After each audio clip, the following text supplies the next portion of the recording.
આપણી સાથે ગુજરાતના અભિનેત્રી મમતા સોની જોડાઈ ગયા છે અને તેમની સાથે જે ઠગાઈની ઘટના બની છે તેને લઈને વાત કરીએ. મમતાબેન, શું ઘટના હતી અને કેટલાની ઠગાઈ થઈ છે અને કોને ઠગાઈ કરી છે? હા જી. એ એકચ્યુઅલી એમના મેં પ્રોગ્રામ કર્યા હતા. મેં જે ફર્સ્ટ વિડીયો મૂક્યો હતો એમાં મેં પ્રોપર ડિટેલ્સ નહોતી આપી. મેં એમ કીધું હતું કે એ પીરિયડમાં મેં એમના 3 પ્રોગ્રામ કર્યા હતા અને મારું પેમેન્ટ બાકી હતું. હવે જે પેમેન્ટ બાકી હતું, માની લો કે ઇન્સ્ટોલમેન્ટમાં એમને પે કર્યું, બટ એક ફાઇનલ અમાઉન્ટ જ્યારે બાકી હતું અને એના માટે કન્ટિન્યુ અમે લોકો રિમાઇન્ડર આપતા હતા, બટ એ કોઈ પ્રોપર રીતે રિસ્પોન્ડ નહોતા કરી રહ્યા. ઓલમોસ્ટ મેં ફોલોઅપ 3 મહિના સુધી લીધું. પછી મેં કંટાળીને મારી એક ફ્રેન્ડને કીધું કે હવે તું ફોલોઅપ લેતી રહેજે. એ જ્યારે કે ત્યારની ડેટ એમને એમ જ કહેવાનું, એ જે ડેટ આપે એનાથી બી તમે 2 દિવસ પછી નહીં આપો, કાંઈ ઇસ્યુ નહીં, બટ જે તારીખ આપો એ દિવસે તમે હવે પેમેન્ટ કરી દેજો, અમારે ફરીથી કોલ કે મેસેજ ના કરવા પડે. તો એમને પછી એને બી બહુ તારીખો વારીખો આપી. તો હવે કોઈ બી પૈસા માંગતું હોય તો ગરમ થઈ જાય. તો મારી ફ્રેન્ડે બી ગરમ થઈને ચર્ચા વર્ચા કરી એમની સાથે કે હવે હું તમારા ત્યાં આવું છું પેમેન્ટ લેવા માટે.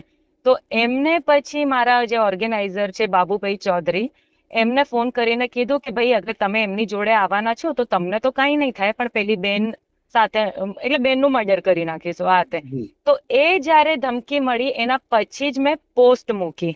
એટલે મારી પોસ્ટનો મુદ્દો જ ખાલી એ હતો કે પહેલા મેં એક વસ્તુ સંભળાઈ કે ભાઈ મારું પેમેન્ટ બાકી હતું. હવે કેટલું બાકી હતું એ અમાઉન્ટ એમાં ઇમ્પોર્ટન્ટ નથી. અને એ ઉઘરાણી માટે જ્યારે મેં કોઈને કામ સોંપ્યું તો એને મારવાની ધમકી જે આપી એના માટે જ મેં એ વિડીયો પોસ્ટ કર્યો. બટ એમાં 15 મિનિટમાં એમનું પેમેન્ટ આવી ગયું અને મેં પોસ્ટ ડિલીટ મારી દીધી. એ 15 જૂનની વાત છે. અને હવે એ વિડીયોઝ બધા વાયરલ થઈ રહ્યા છે, બટ પેમેન્ટ મારું ક્લિયર થઈ ચૂક્યું છે. બટ ખાલી જે ધમકી છે એને એ મુદ્દો બનાવી જ નથી રહ્યા કોઈ. બધા ખાલી પૈસાને જ ઇમ્પોર્ટન્સ આપી રહ્યા છે. ખરેખર તો આપને પૈસાનો મુદ્દો એક અલગ વાત છે, પણ આપને જે ધમકી આપી એ મૂળ મુદ્દો છે આપનો. હા, મારો મૂળ મુદ્દો એ જ હતો, મેં જે પોસ્ટ મૂકી. અધરવાઇઝ તો પૈસાની ઠગી તો ઘણા બધા લોકો સાથે પછી અમે રાહ જોઈને એમને કન્ટિન્યુ કોલ મેસેજીસ કરીને અને પછી બહુ વેઇટ કરીને બી અમે લોકો પેમેન્ટ કઢાવતા. અને ઘણી વાર એવું બી થાય કે ભાઈ કોઈ કારણથી પેમેન્ટમાં બહુ વધારે બી ડિલે થતું હોય, તો એ પેમેન્ટ ઇસ્યુ જ નહોતું, બટ એ જે આ સામેથી ધમકી આવી એ જ મેઇન મુદ્દો હતો. અત્યારે મમતાબેન એ પૂછવા માંગીશ કે જે ધમકી આપ કહી રહ્યા છો આપ્યા, તો અત્યારે વિડીયો સિવાય આપે કોઈ કાર્યવાહી હાથ ધરી છે? ના ના, કઈ નતું કર્યું. કારણ કે એ વખતે મારે 15 તારીખે મેં આ વિડીયો મૂક્યો છે, 16 તારીખે હું આઉટ ઓફ ઇન્ડિયા ગઈ હતી.